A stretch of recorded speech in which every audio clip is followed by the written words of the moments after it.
siguro paligo. Bagong room lang sa alas eh, sa paanan. Kaya kung ayaw po tayong sagutin Parang paliguan po. dun sa ganung mga bagay, then I think that's actually an indirect admission na dun talaga nanggagaling. Ayaw lang pong specify ng ating resource person yung nitty-gritty. Pero yun na po yung nagtutugma yung Peace and Order Fund na pwede talagang kunin doon sa Confidential and Intelligence Fund na actually ay lumobo ng sobrang taas sa ilalim po ng past administration.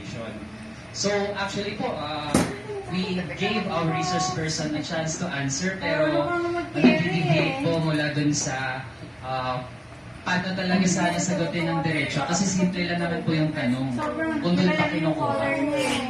Okay, let me answer you.